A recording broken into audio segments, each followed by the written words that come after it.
Hey everybody, yeah, I just got the 300 home, and I haven't even really started it yet, but it's time to tear it apart and see how it ticks. But I wanted to show you a few things on it. I just came from a 2010 RXT to my first actual new one, and this storage is amazing. I mean, it's huge. You got your gas filler up underneath the lift. That's the only thing you can't really.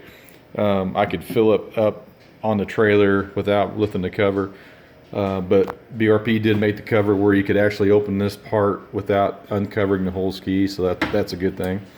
You got your area for your fire extinguisher and everything up underneath there, and instrument cluster looks about the same.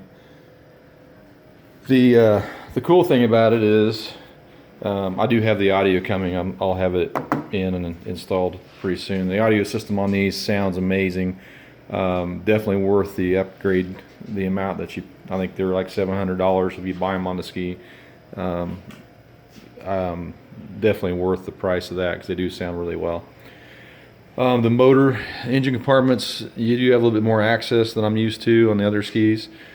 They did make a lot of changes. I'm not sure about you guys with the newer, like, 16s and 15s or 17s, but one thing I did notice that the bellows are much easier to reach, carbon seals. The actual intake, it already has the actual intake, kind of like the Riva intake that goes all the way to the front, the airbox on the front.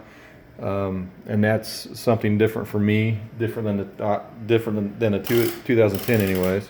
I'll show you. That's the air intake, goes into the airbox, so it'd be really easy to make this a direct air. Change it to a 4-inch, or you might even be able to keep it with the factory intake on it. I haven't got that deep into it yet.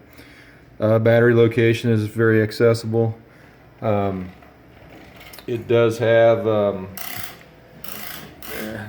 the intercooler, and IBR system is a lot better than the older skis, of course. But just the access to everything's really pretty awesome, at least in my case, from coming from an older ski. The supercharger is basically maintenance free. There's nothing to really, no washers to change or rebuild, so that's a big draw. The other skis you had to rebuild them every 100 hours or so. Not even a service manual out on this yet that I can get. I talked to BRP Manuals, and they said they'd have it out in a couple weeks, so I'm ready to get that as well.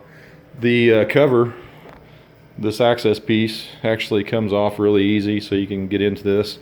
One thing that I will suggest is we get a part number on these little clips, and because I could see those popping off and needing extras, so it'd be a good thing to have these in your toolkit or in your toolbox.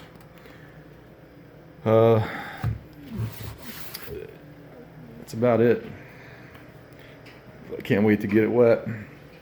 Another thing is on the actual access. You have an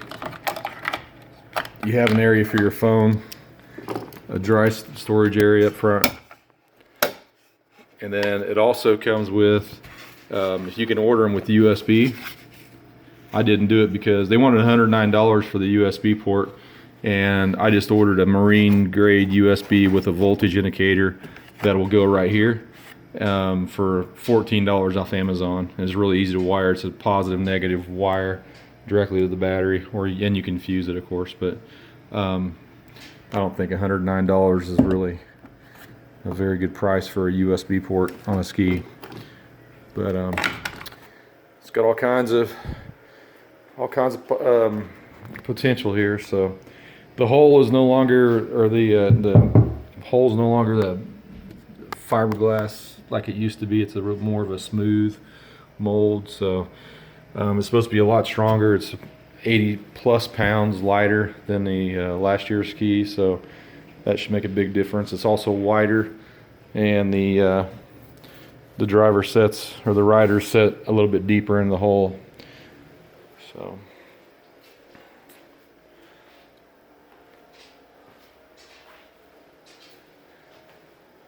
It's got a really good looking design.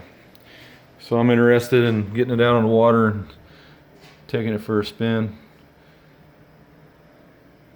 But I hope everybody's having a good weekend, and we'll talk to you later.